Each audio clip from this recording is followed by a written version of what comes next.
అత్త ఏ పని చేసినా సరిగ్గానే చేస్తుందమ్మా. చేయదని కాదు అనిరుద్, తెలియక చేస్తుందేమోనని నా బాధ. కులగురువులుండుంటే ఈ పాటికి ధర్మ సందేహాలన్నీ తీరేవి కదా.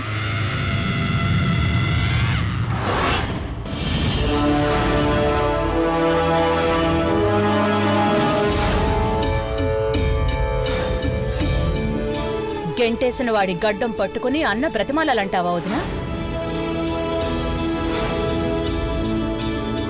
అసలు అన్న స్థాయి పడిపోయేలా చేసేది నువ్వే. పోయిన మనుషులు తిరిగి రారు. నేను కూడా రమ్మని పిలువను. అయినా పోయింది నాగమణ, నాగనిధ, పూజలు చేసే పూజారి. కులగురువుల్ని తక్కువ చేసి మాట్లాడకండి, అది చాలా తప్పండి. ఎంత చెప్పినా మీరు వినరు.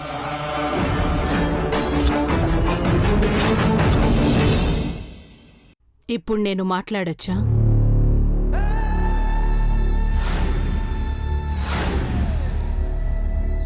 అయ్యయ్యో, ఈ ఎంత మాట మాత!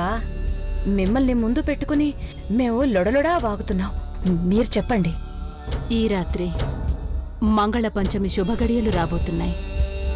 మెరుస్తున్న నాగమణిని చూసి మురిసిపోయే మీరు అర్ధరాత్రి ఘడియలో జరగబోయే అద్భుతాన్ని చూసి ఆశ్చర్యపోతారు.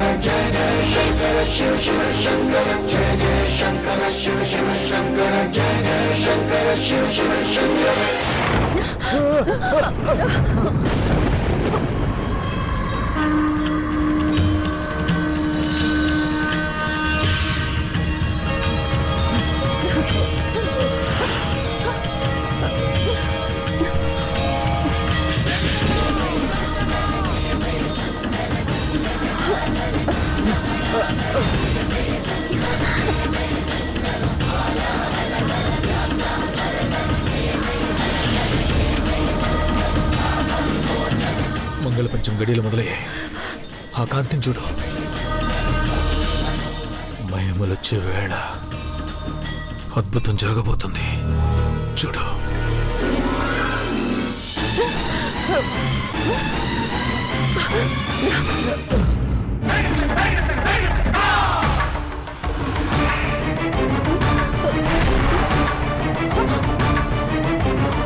అన్నా, నాగనిధి కూడా ఇంతే కాంతివంతంగా ఉంటుందేమో కదా.